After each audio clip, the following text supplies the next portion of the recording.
संकट पर दिल्ली हाईकोर्ट में सुनवाई, कहा केंद्र कैसे भी सुलझाए ये संकट, मर रहे हैं कई लोग, केजरीवाल सरकार का केंद्र पर आरोप, कहा ऑक्सीजन सप्लाई पर अटकाए कोई रोड़े।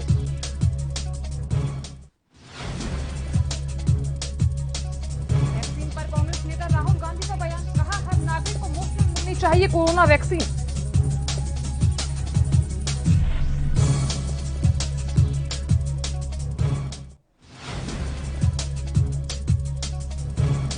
यूपी में कोरोना की बढ़ती रफ्तार पर योगी सरकार का फैसला, राज्य में बढ़ा लॉकडाउन का दायरा, अब शुक्रवार रात से मंगलवार सुबह 7 बजे तक रहेगा लागू।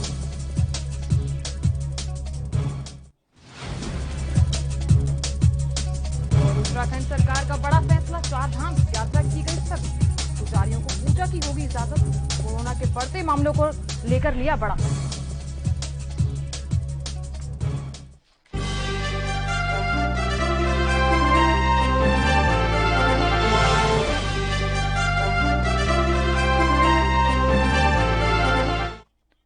नमस्कार, एएनबी न्यूज देख रहे हैं, यहाँ पर मैं हूं आपके साथ सादा बत्रा और मैं हूं आपके साथ योगेश पांडे। पश्चिम बंगाल में अंतिम चरण के लिए मतदान जारी है और इसे लेकर मतदाताओं में खासा उत्साह देखा जा रहा है। राज्यपाल जगदीप धनखड़ और उनकी पत्नी ने विधानसभा चुनाव के लिए कोलकाता के चौरंगी में वोट डाला।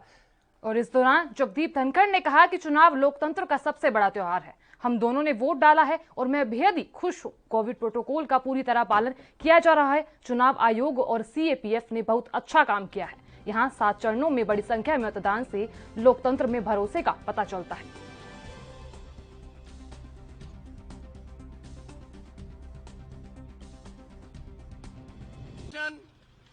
Is the greatest festival in democracy.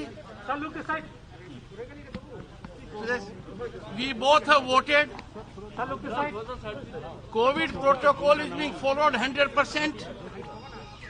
I am very happy with the arrangements. This is the 8th phase. Excellent work has been done by Election Commission and CAPF.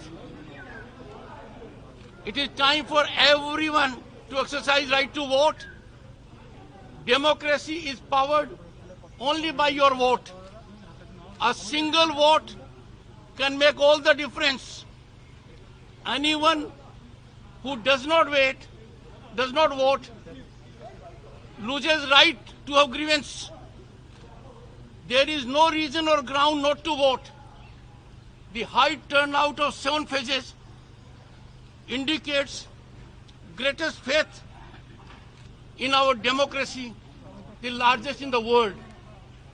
I congratulate the voters for having exercised their right to vote fairly and fearlessly in earlier phases.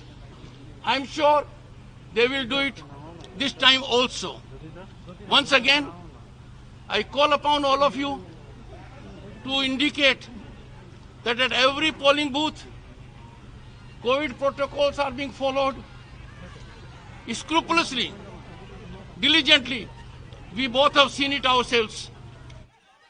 तो उत्तराखंड में corona महामारी की रफ्तार तेज हो गई है, जिसे लेकर सीएम तीरथ सिंह रावत ने कहा कि प्रदेश में कोविड मामलों में लगातार बढ़ोतरी हो रही है और जिसके चलते 4 धाम की यात्रा स्थगित की गई है। उन्होंने कहा कि केवल पुजारी ही पूजा कर सकते हैं।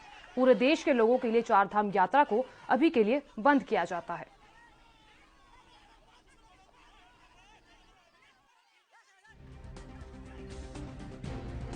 तो पहले ही सजग रहे, पहले ही टेस्टिंग करा ले। मेरा इतना निवेदन सर, चार धाम को लेकर क्या होगा सर? हमारी 4 धाम यात्रा को लेकर 4 धाम यात्रा को लेकर के अभी जिस तरह कोविड है तेजी से बढ़ रहा है, उसको देखते हुए स्थगित किया जाता है और साथ ही केवल पुजारी वही वहाँ पूजा पाठी करेंगे।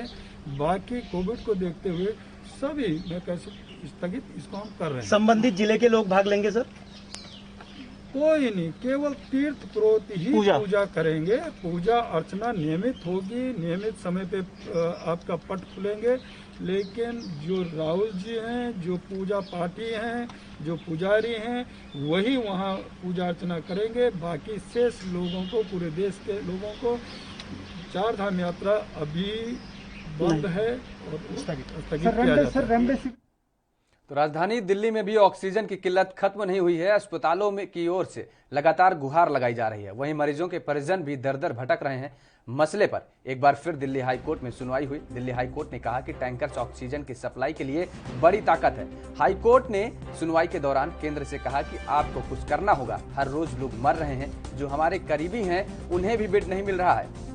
यहाँ कोर्ट ने कहा राजधानी में अन्य कई राज्यों से भी मरीज आ रहे हैं, ये भी फैक्ट है। हालांकि किसी भी मरीज को मना नहीं कर सकते। तो यहाँ हाई कोर्ट ने कहा कि मरीजों को काफी दिक्कत का सामना करना पड़ रहा है। अस्पताल के बेड खाली हैं क्योंकि ऑक्सीजन नहीं है। अब ये समस्या आपको सुलझानी होगी और अब ये कैसे करते हैं वो आपके ऊपर है। हाई कोर्ट ने पूछा कि आपने महाराष्ट्र को कितनी ऑक्सीजन, जिस पर केंद्र ने कहा हमारी अपील है कि पूरे देश के डिस्ट्रीब्यूशन पर फोकस ना करें।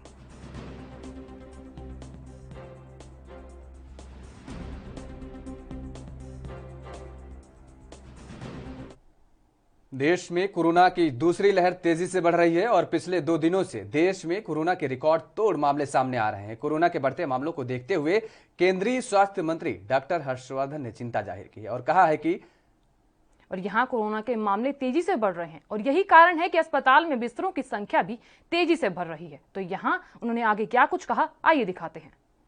अस्पताल में काम करने वाले अन्य सभी हेल्थ वर्कर्स, फ्रंटलाइन वर्कर्स, उन्होंने 1.25 साल लगातार कोविड के खिलाफ जंग को लड़ा है और समय की परिस्थिति के हिसाब से जो कुछ आवश्यक है उसको मोल्ड कर नई नई व्यवस्थाओं को क्रिएट करने का प्रयास किया है। आज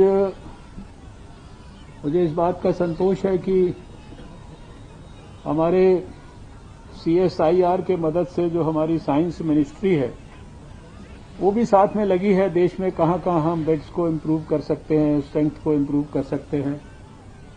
तो जो पहला ब्लॉक मैंने विजिट किया था वहां 240 बेड्स और नए जो कि सप्ताह भर के अंदर पूरी तरह से CSIR की मदद से फंक्शनल हो जाएंगे, जिन पर पूरी तरह से ऑक्सीजन सपोर्टेड सर्विसेज, मॉनिटर्स और उन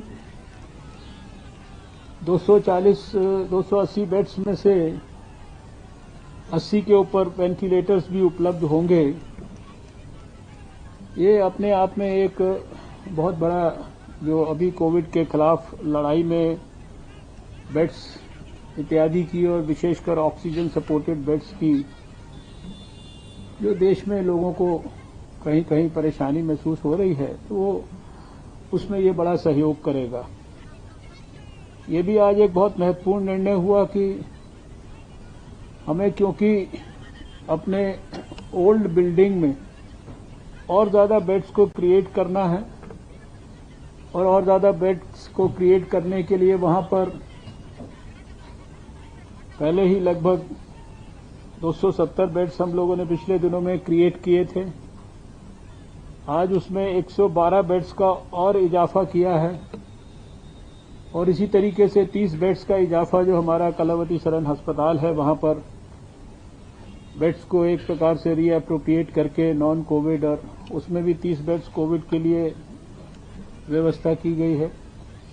और ये सारे बेड्स को क्रिएट करने के लिए जो कुछ उस बिल्डिंग में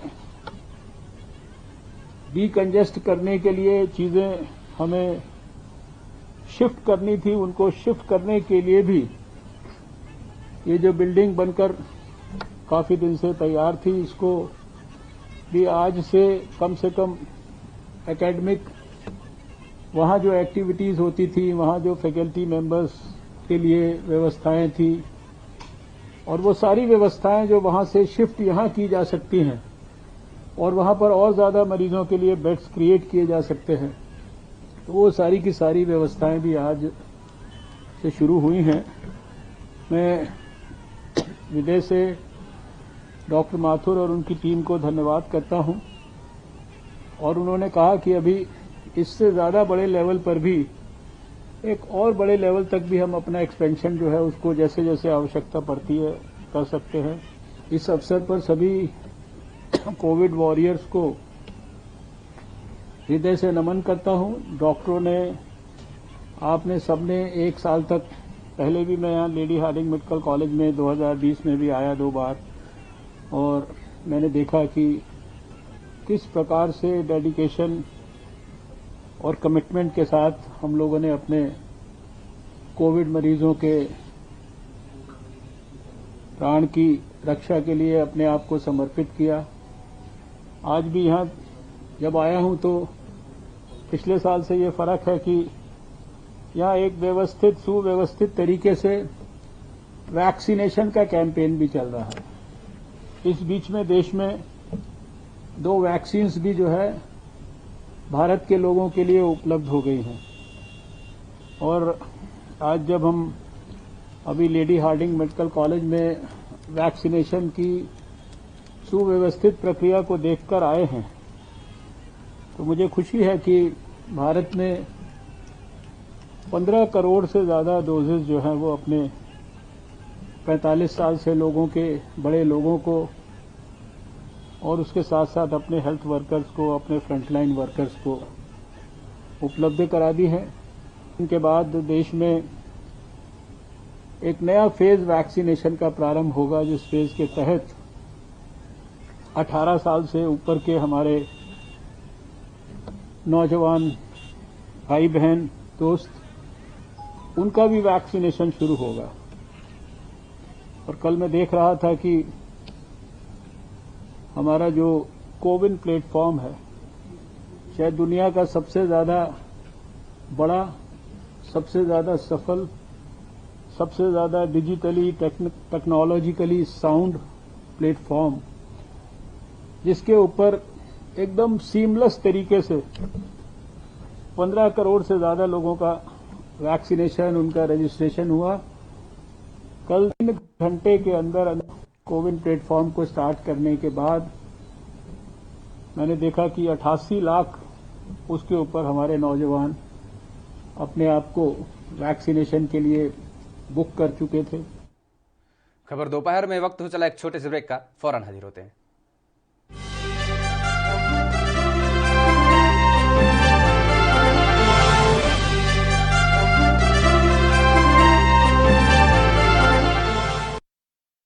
वीरों और बहनों, ये वैक्सीनेशन प्रोग्राम जड़ा है सारी दुनिया चल रहा है, अपने उरे नहीं। वो चीज़ हुण एक दुनिया की एक जंग एक किस्म का हो गया है। तो मैं अज थोड़े नाल यही गल करना चाहुंदा है, अगर आपां ने अपने परिवारां नूं बचाउणा है, बच्चों नूं बचाउणा है, अपने होर बजुर्ग ने उहदे विच घरां दे विच उहनां नूं बचाउणा है, तां इक्को ही तरीका है कि आपां टीके लगाओ। 2 टीके लगदे ने, एक लगदा है, फिर कोई 5-6 हफ्तियां तो बाद एक होर लगदा है, और फिर ਇਹਦਾ ਜਿਹੜਾ असर ਹੁੰਦਾ है दूसरे टीके के 15 दिनों बाद ਇਹਦਾ असर ਹੁੰਦਾ है। ਤਾਂ ਇਹ ਜ਼ਰੂਰੀ है कि ਤੁਸੀਂ जल्दी इसनूं लगा लो। मैं लगाए ने दोनों, तो अज मेरी यही बेनती है ਤੁਹਾਨੂੰ कि ਤੁਸੀਂ मेरी गल मनो, सारे ਤੁਸੀਂ लगाओ ताकि ਤੁਸੀਂ भी बचो और नाल ਤੁਹਾਡੇ ਘਰਾਂ ਦੇ ਵਿੱਚ जो 45 साल तो ऊपर ने ਉਹਨਾਂ ਨੂੰ भी लगाओ ताकि अपना परिवार बच सके। कोविड टीकाकरण पंजाब ਲਈ, अपने परिवार ਲਈ। यात्रीगण कृपया ध्यान दें, ANB express news on wheels, Tata sky, Airtel, Facebook page, Instagram, Jio TV, Google play, YouTube और ऐप स्टोर पर रात 9 बजे ANB न्यूज पर आ रही है। धन्यवाद। क्या आप दुबले पतले कमजोर हैं? आपकी सेहत नहीं बनती, भूख कम लगती है, वजन नहीं बढ़ता? दरअसल मेन बात खाना पीना खाना नहीं है, मेन बात है खाया पिया लगना। और अगर खाया पिया लगेगा ही नहीं तो सेहत बनेगी कैसे? इसलिए हमारी संस्था सन्यासी आयुर्वेदा ने एक ऐसी दवा बनाई है जो कि आपके पाचन तंत्र को, आपके लीवर सिस्टम को ठीक करने का काम करती है, ताकि आप जो भी खाएं उसका पूरे का पूरा निचोड़ आपके शरीर को लगे, आपकी भूख बढ़े, खाया पिया सही से लगे, नया खून बने, हड्डियों में जान आए, वजन बढ़े, ताकत बढ़े, चेहरे पर नूर आए और आप मोटे तगड़े खूबसूरत पर्सनैलिटी के मालिक बन जाएं। यह दवा पूरी तरह से आयुर्वेदिक होती है। इसका शरीर पर कोई भी साइड इफेक्ट, कोई भी नुकसान या दुष्प्रभाव नहीं होता। लड़के लड़कियां दोनों इसका इस्तेमाल कर सकते हैं और पहले 15 दिन के अंदर ही आपको इसका असर महसूस हो जाएगा।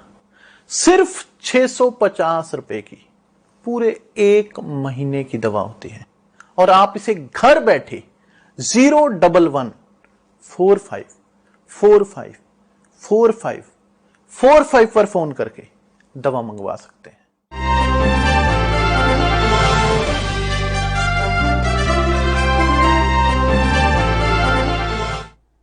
ब्रेक के बाद आप सभी का स्वागत है। खबरों में आगे बढ़ते हैं। रक्षा मंत्री राजनाथ सिंह ने महामारी की दूसरी लहर के खिलाफ लड़ने के लिए और क्षमताओं का मजबूत करने के लिए सिंगापुर के रक्षा मंत्री NG Ing Hen से बात की है। इस दौरान उन्होंने कोरोना महामारी को लेकर भारत की मदद करने के लिए सिंगापुर सरकार का आभार व्यक्त किया है। तो यहाँ राजनाथ सिंह ने कहा कि मैं कठिन समय में भारत की सहायता करने के सिंगापुर सरकार के प्रयासों और समर्थन की गहराई से सराहना करता हूँ।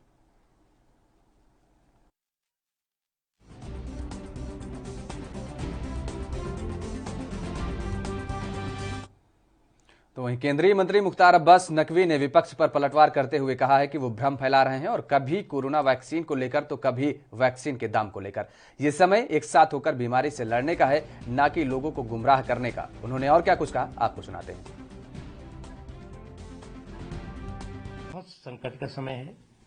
हम सबको बहुत संवेदनशीलता के साथ लोगों की सेहत के लिए, लोगों की सलामती के लिए, लोगों की सुरक्षा के लिए काम करने की जरूरत है।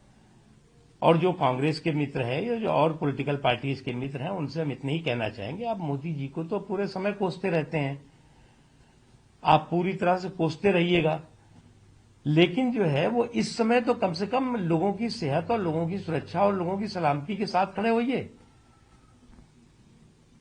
अब पहले जो है वो इसी वैक्सीन, जो स्वदेशी वैक्सीन है, उसके काम पर जो है वो भय पैदा किया गया कि ये तो स्वदेशी वैक्सीन काम ही नहीं करेगी।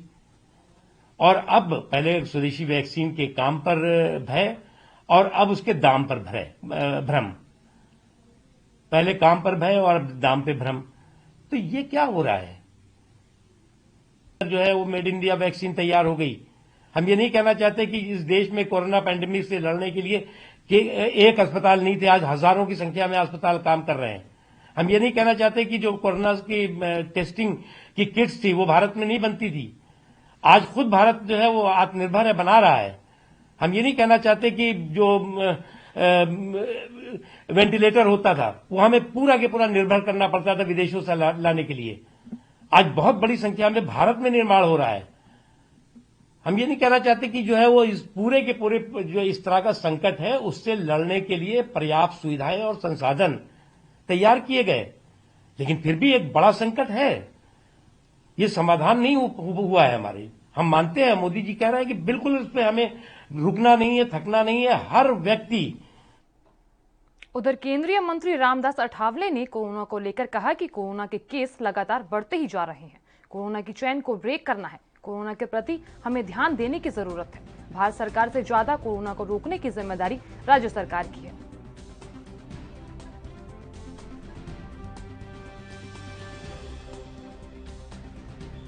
नजर आ रहा है।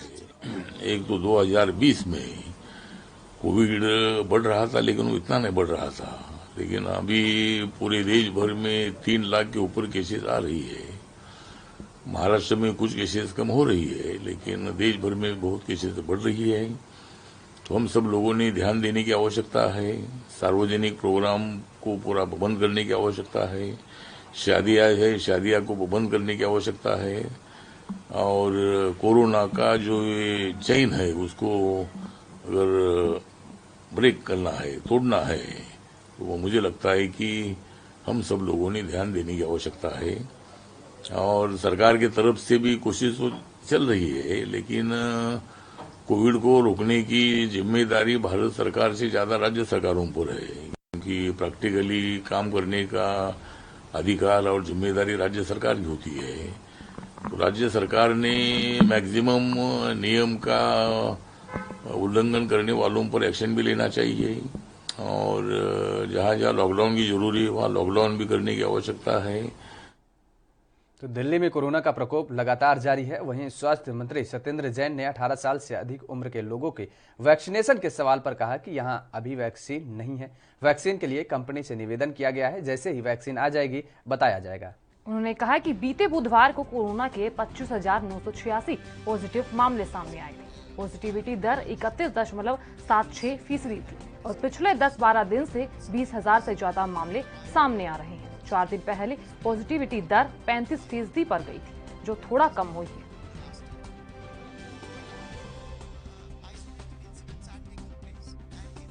नहीं है वैक्सीन के लिए हमने कंपनी से रिक्वेस्ट की है। अभी जैसी वैक्सीन आती है तो आपको बताएंगे। कई राज्य हैं जो 1 मई से शुरू नहीं कर रहे हैं, तो क्या दिल्ली उसमें है जो नहीं कर सकते? अभी आपको 1-2 दिन में बताते हैं, क्योंकि वैक्सीन तो सबसे इम्पोर्टेंट है ना। तैयारियां सारी हैं पर वैक्सीन होना जरूरी है। 1 दिन का ही समय बताएंगे। वैक्सीन के बिना तो कैसे बता सकेंगे। मौत कम हो गई है। पहले क्या था कि जितने भी हमारे हॉस्पिटल्स थे, डिस्पेंसरीज थे, वहाँ पर भी टेस्ट किए जाते, वहाँ पे फुटफॉल थोड़ा कम हो गया है। तो अब फुटफॉल कम हो गया है तो उसकी वजह से थोड़ा कम हुआ है, अदरवाइज टेस्ट सबके हो रहे हैं। दिल्ली में 25,986 पॉजिटिव केसेस आए थे। पॉजिटिविटी थी 31.76%। दिल्ली में पिछले 10-12 दिन से 20,000 से ज़्यादा डेली केसेस आ रहे हैं। और परंतु थोड़ा सा आशा की किरण ये नज़र आती है कि जो मैक्सिमम पॉजिटिविटी 35% पे गई थी पिछले 4 दिन पहले, उसके बाद से फिर वो लग तो ऐसा रहा था कि शायद ये 40-45 को भी क्रॉस करेगी। उसके बाद थोड़ा रुक गई है।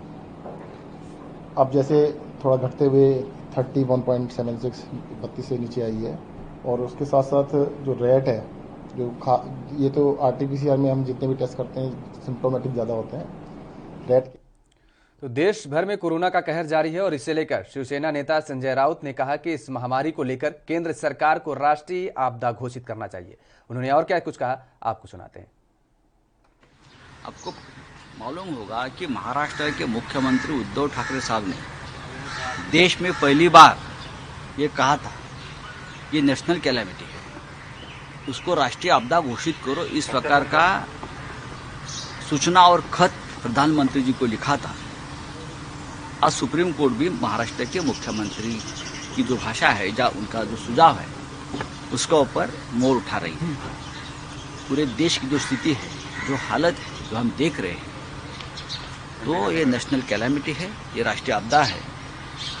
सर्वोच्च न्यायालय ने ये कहा है, उसके लिए हम उनके आभारी हैं। लेकिन महाराष्ट्र के मुख्यमंत्री ये बार बार 1 महीने से बोल रहे हैं प्रधानमंत्री जी को या केंद्र सरकार को, गृह मंत्री को, कि आप जल्दी से जल्दी इस महामारी को, इस संकट को राष्ट्रीय आपदा घोषित किए। आप सुप्रीम कोर्ट हो या हाई कोर्ट हो, सब एक्टिव हो गए, क्योंकि कोरोना लगता है कोर्ट तक पहुंच गया है, उनके घर तक पहुंच गया है। लेकिन कोरोना किसको छोड़ता नहीं, कोई छोटा हो या बड़ा हो। और मैं न्यायालय की चिंता को वाजिब समझता हूँ। जिस तरह से न्यायालय, सर्वोच्च न्यायालय या हाई कोर्ट्स जिस तरह से इस पूरे मामले में अब एक्टिव हो गए, तो उससे कुछ ना कुछ देश को फायदा ही होगा। दहशत में है लोग दहशत में है, लोग सदमे में है। लोगों को पता नहीं हो रहा है कि क्या हो रहा है, क्या चल रहा है। लोगों को ठीक से मार्गदर्शन नहीं हो रहा है। लेकिन आप देखिए महाराष्ट्र सरकार की पूरी यंत्रणा जिस तरह से काम कर रही है। मैं कल भी बताया था, देश को अब महाराष्ट्र मॉडल के तहत काम करना पड़ेगा। आपने महाराष्ट्र को बदनाम करने की बहुत कोशिश की इस मामले में। लेकिन सबसे बढ़िया काम कोरोना काल में अगर कहाँ हो रहा है तो महाराष्ट्र में हो रहा है, और महाराष्ट्र के मुख्यमंत्री, उप मुख्यमंत्री के नेतृत्व में हो रहा है। उसकी सूझबूझ भी और बीजेपी नेता तरुण चुग क्या कुछ कह रहे हैं, आइए दिखाते हैं। प्रधानमंत्री जी पिछले काफी दिन से इसके प्राइजेस के लिए लगे थे। विश्व की सबसे सस्ती मेडिसिन की डोज भारत दे रहा है, और जो रेट आज किया है मैं उसका स्वागत करता हूं। और इसका श्रेय जहां देश के वैज्ञानिकों को है और देश के नेतृत्व अपने प्रधानमंत्री आदरणीय नरेंद्र मोदी जी को है, जिन्होंने नायक बनकर देश को बचाने के लिए हर भरसक प्रयास किया है। सर, अब 1 तारीख साल से ज्यादा वालों को भी टीका लगेगा, लेकिन राज्य सरकारें अभी भी कह रही हैं कि वैक्सीन की शॉर्टेज है। कैसे ऐसा कि हमें हर मामले में शॉर्टेज ही दिखती है। मेरी उनसे निवेदन है कि 1 तारीख अभी लगभग 50% राज्यों के पास पहुंच चुका है। कुछ राज्यों के पास रात तक पहुंच जाएगा, कुछ के पास कल तक पहुंच जाएगा, 1 तारीख में भी 2 दिन। और हु एंड क्राई करके, लोगों के अंदर डर पैदा करके हम कोविड की लड़ाई को कमजोर कर रहे हैं। ये कुछ लोगों की सरकार पे इस दौर में भी आखिर सेंट्रल विस्टा का कंस्ट्रक्शन क्यों चल रहा है लॉकडाउन? ऐसा है कि कुछ लोगों का काम केवल प्रश्न उठाना है, मैं उनके सभी प्रश्नों का। और यहाँ लेंगे एक छोटा सा ब्रेक। बने रहिए हमारे साथ और देखते रहिए एएनबी न्यूज।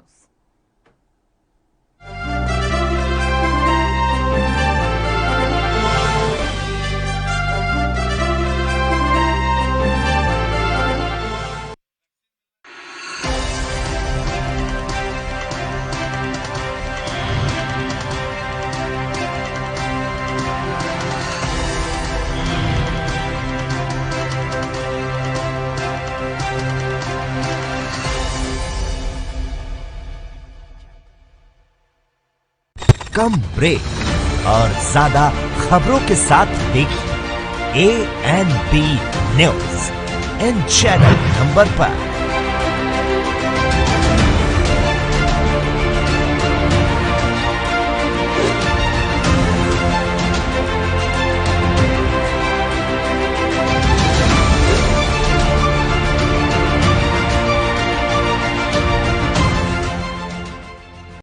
क्या आप दुबले पतले कमजोर हैं? आपकी सेहत नहीं बनती, भूख कम लगती है, वजन नहीं बढ़ता। दरअसल मेन बात खाना पीना खाना नहीं है, मेन बात है खाया पिया लगना। और अगर खाया पिया लगेगा ही नहीं तो सेहत बनेगी कैसे? इसलिए हमारी संस्था सन्यासी आयुर्वेदा ने एक ऐसी दवा बनाई है जो कि आपके पाचन तंत्र को, आपके लीवर सिस्टम को ठीक करने का काम करती है, ताकि आप जो भी खाएं उसका पूरे का पूरा निचोड़ आपके शरीर को लगे, आपकी भूख बढ़े, खाया पिया सही से लगे, नया खून बने, हड्डियों में जान आए, वजन बढ़े, ताकत बढ़े, चेहरे पर नूर आए और आप मोटे तगड़े खूबसूरत पर्सनैलिटी के मालिक बन जाएं। यह दवा पूरी तरह से आयुर्वेदिक होती है। इसका शरीर पर कोई भी साइड इफेक्ट, कोई भी नुकसान या दुष्प्रभाव नहीं होता। लड़के लड़कियां दोनों इसका इस्तेमाल कर सकते हैं और पहले 15 दिन के अंदर ही आपको इसका असर महसूस हो जाएगा। सिर्फ 650 रुपए की पूरे 1 महीने की दवा होती है और आप इसे घर बैठे 01145454545 पर फोन करके दवा मंगवा सकते हैं।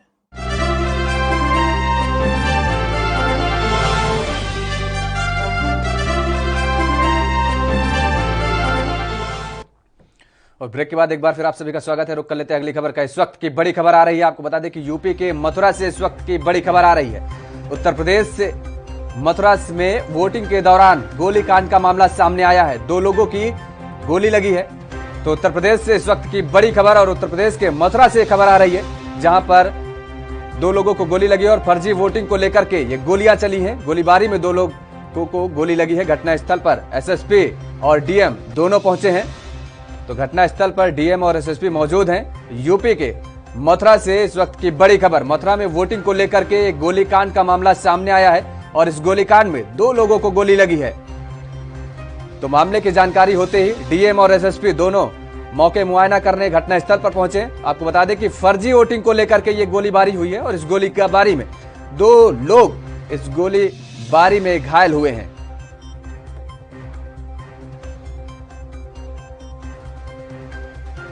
तो मथुरा में वोटिंग को लेकर के ये गोलीकांड का मामला सामने आया है, जिसमें 2 लोगों को गोली लगी है और फर्जी वोटिंग को लेकर के गोलियां चली हैं। तो ये बड़ी खबर यूपी के मथुरा से सामने आ रही है, जहां घटनास्थल पर एसएसपी और डीएम पहुंचे। तो बड़ी खबर आपको दिखा रहे हैं। आपको बता दें कि मथुरा में वोटिंग के दौरान गोलीकांड का मामला सामने आया है और इसी के चलते 2 लोगों को गोली लगी है।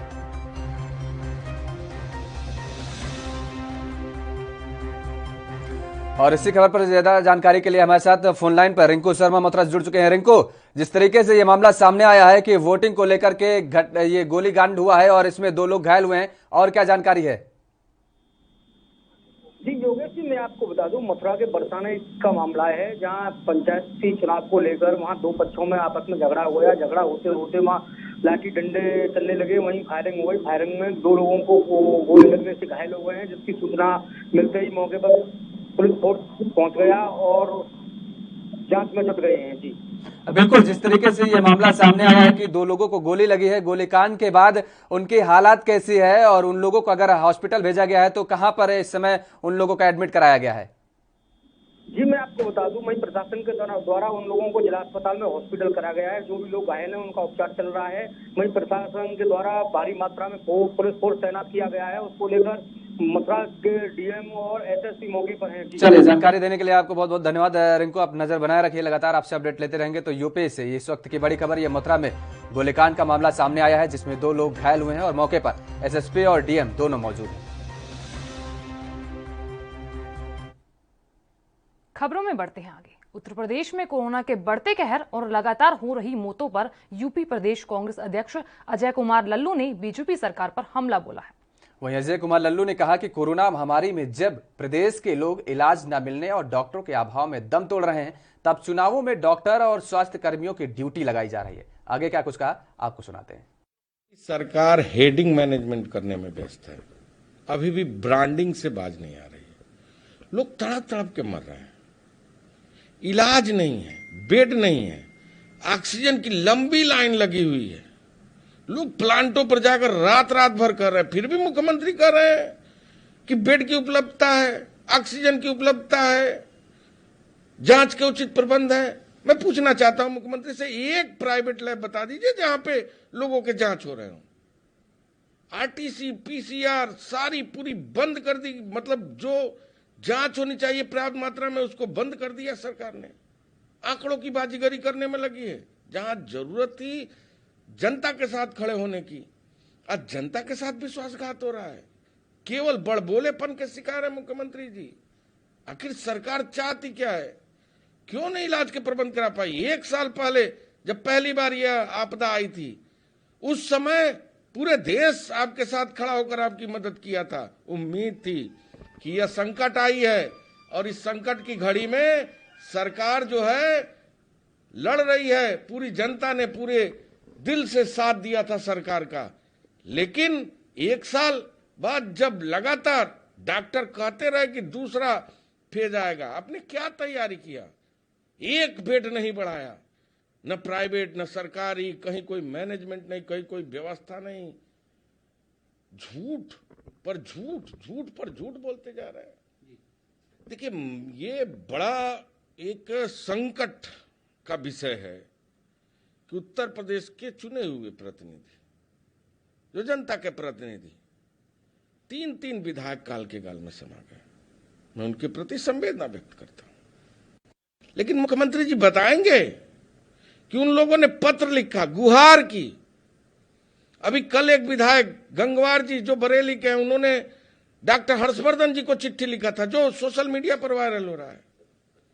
पिछले समय 2 विधायक दिवाकर जी इलाज के अभाव में मर गए, उनके परिवार का आरोप है। एक और विधायक जो इलाज के अभाव में मर गए, तड़प तड़प के मर गए, आईसीयू बेड नहीं मिला, उनके परिवार का आरोप है। जब आप विधायकों को उपलब्ध नहीं करा पा रहे हैं, आम जनमानस को उपलब्ध नहीं करा पा रहे हैं, बेड नहीं, ऑक्सीजन नहीं, फिर भी झूठे आंकड़े, झूठे दावे प्रस्तुत करके घमंड के साथ बात कर रहे हैं, थोड़ी भी लज्जा नहीं बची है मुख्यमंत्री जी? आखिर आप उत्तर प्रदेश को ले जाना कहां चाहते हैं? क्यों नहीं दवाई का इंतजाम किया? क्यों नहीं बेड का इंतजाम किया? क्यों नहीं ऑक्सीजन का इंतजाम कर पाए? आपके जो प्रमुख सचिव हैं गृह, वो कह रहे हैं क्या कि इतना ऑक्सीजन कभी उत्तर प्रदेश में आया नहीं, पर्याप्त मात्रा में व्यवस्था है। पूछना चाहते हैं कि क्या इतनी जरूरत कभी पड़ी है? आज जरूरत है, जहां सरकार को ऑक्सीजन प्लांट पिछले समय में क्यों नहीं चालू हुआ?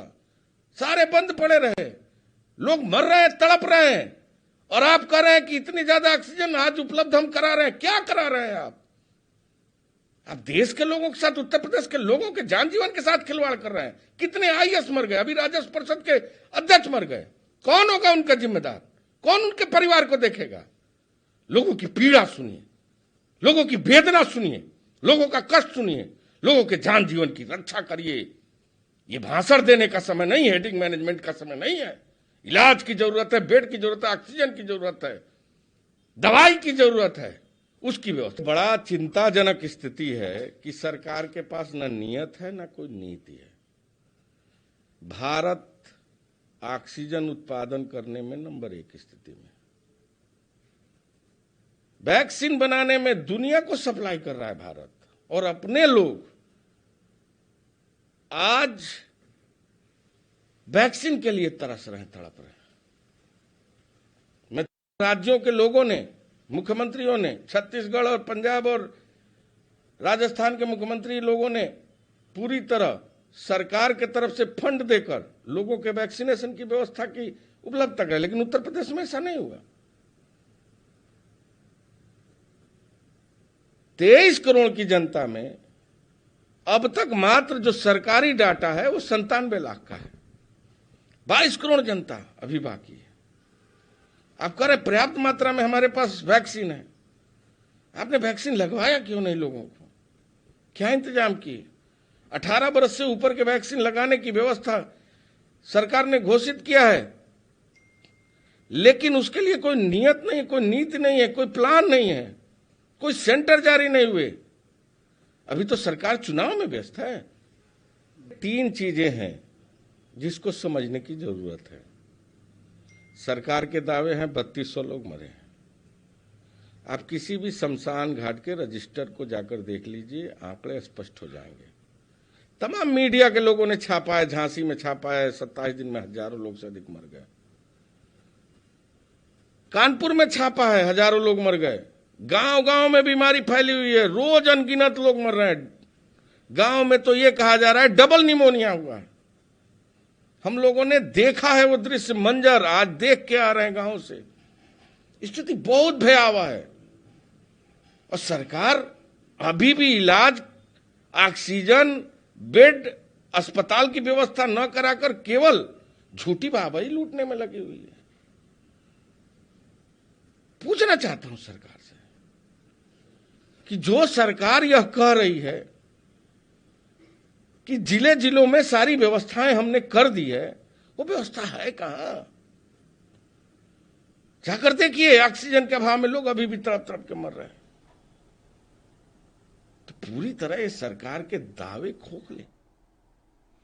और उत्तर प्रदेश से इस वक्त की बड़ी खबर आ रही है। आपको बता दें कि उत्तर प्रदेश से इस वक्त की बड़ी खबर, आपके टेलीविजन स्क्रीन पर उत्तर प्रदेश से इस वक्त की बड़ी खबर। प्रसिद्ध कवि कुंवर बेचैन को कोरोना से निधन हो गया है। प्रसिद्ध कवि कुंवर का कोरोना से निधन हो गया है। नोएडा के कैलाश हॉस्पिटल में भर्ती थे। तो यूपी से इस वक्त की बड़ी खबर आ रही है। कोरोना संक्रमण के चलते उन्होंने अंतिम सांस ली है। तो यूपी से इस वक्त की बड़ी खबर, लगातार कोरोना का कहर बढ़ता जा रहा है और लोग इसकी चपेट में आते जा रहे हैं। कोरोना को लेकर के जिस तरीके से लगातार दावे किए जा रहे हैं वो लगातार फेल होते हुए नजर आ रहे हैं और प्रसिद्ध कवि कुंवर बेचैन को भी कोरोना से निधन हो गया है। तो यहाँ उत्तर प्रदेश से बड़ी खबर आ रही है। बता दें आपको कि कोरोना संक्रमण के चलते कवि कुंवर का निधन हो गया है। तो यहाँ यूपी से इस वक्त की अहम और महत्वपूर्ण जानकारी आप तक पहुंचा रही हैं। प्रसिद्ध कवि कुंवर का कोरोना से निधन हो गया है।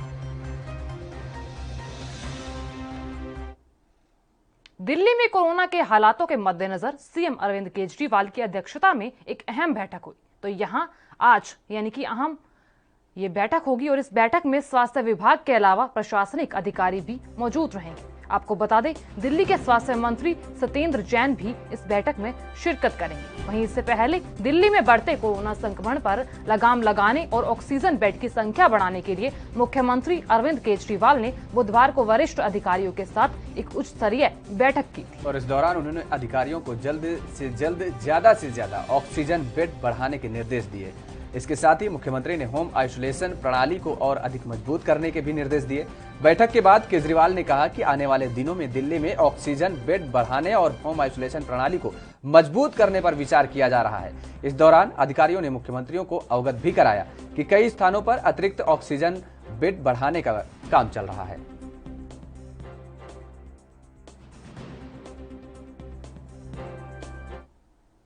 और उत्तर प्रदेश में भी कोरोना ने अपना कहर ढा रखा है और यहाँ बढ़ते मामलों को देखते हुए कोरोना संक्रमण पर नियंत्रण के लिए योगी सरकार का बड़ा फैसला सामने आया। दरअसल उत्तर प्रदेश में वीकेंड लॉकडाउन का दायरा अब बढ़ाने का ऐलान कर दिया गया है। आपको बता दें कि अब शुक्रवार रात से मंगलवार सुबह 7 बजे तक लॉकडाउन रहेगा। शनिवार रविवार को पहले ही वीकेंड लॉकडाउन था, जो अब सोमवार को भी लागू रहेगा और मंगलवार सुबह तक ये लॉकडाउन जारी रहेगा।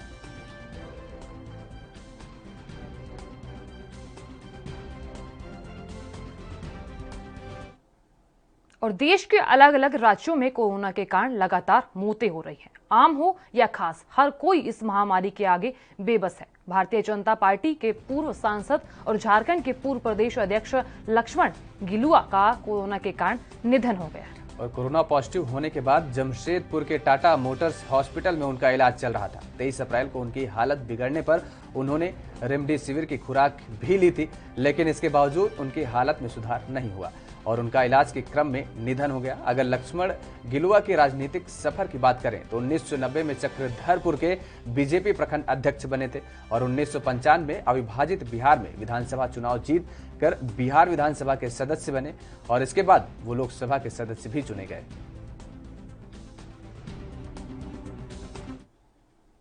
देश में कोरोना के बढ़ते संकट के बीच वैक्सीनेशन का काम भी लगातार जारी है। गुरुवार सुबह मुंबई के बीकेसी वैक्सीनेशन सेंटर पर लोगों की जबरदस्त भीड़ देखने को मिली। तो यहाँ मुंबई का सबसे बड़ा वैक्सीनेशन सेंटर है ये।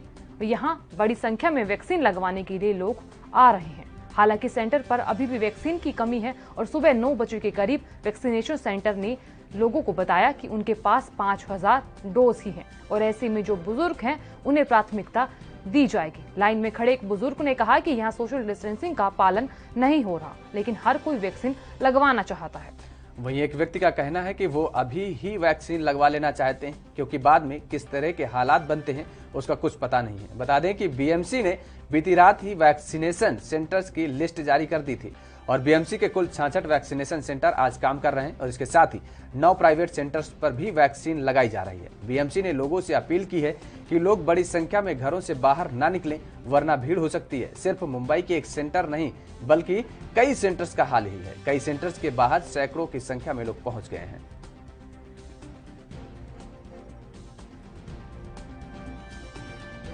तो किल्लत के बीच सेंटर्स पर ये भीड़ देखने को मिली है। हालांकि जिस तरीके से बीएमसी ने ये अपील की थी कि एक साथ बड़ी संख्या में लोग घर से बाहर ना निकलें, वैक्सीनेशन लगवाने जरूर निकलें लेकिन कम मात्रा में निकलें, लेकिन हालात ऐसे देखने को मिल रहे हैं कि वैक्सीनेशन सेंटर पर लंबी कतारें देखने को मिल रही हैं और लोग वैक्सीन लगवाने के लिए उत्सुक नजर आ रहे हैं। तो बड़ी संख्या में जिस तरीके से ये भीड़ देखने को मिल रही है, वहां पर एक बुजुर्ग का यह भी कहना रहा कि जिस तरीके से यहाँ पर सोशल डिस्टेंसिंग का पालन भी नहीं किया जा रहा है। तो बड़ी संख्या में टीका लगवाने पहुंच रहे हैं बुजुर्ग। जिस तरीके से ये आरोप लगाए हैं उन्होंने कहा है कि इस कोविड सेंटर पर सोशल डिस्टेंसिंग का पालन नहीं हो रहा है और लोगों में होड़ मची हुई है कि वैक्सीनेशन सेंटर्स पर पहुंच करके वो वैक्सीन की डोज ले सकें, क्योंकि आगे आने वाले हालातों में क्या स्थिति होगी इस बात का कुछ अंदाजा नहीं लगाया जा सकता है, जिसको लेकर के ये होड़ देखने को मिली है। उधर आरएसपुरा के सीमावर्ती क्षेत्र के 8 गांव के लोगों की बिजली के शॉर्ट सर्किट होने के कारण 1000 एकड़ गेहूं की फसल जलकर राख हो गई और गांव जबोवाल, कोटली और भुलाचक, बेनागढ़, देवीगढ़, सुई कलां और मुआइल और सुई तंगाली और तूता वाले डेरा के लोगों की पूरी गेहूं की खड़ी फसल जलकर राख हो गई। आपको बता दें, दोपहर को बिजली के शॉर्ट सर्किट होने के कारण यह बड़ा हादसा हुआ। खबर दोपहर में फिलहाल इतना ही। आप देखते रहिए एनबी न्यूज।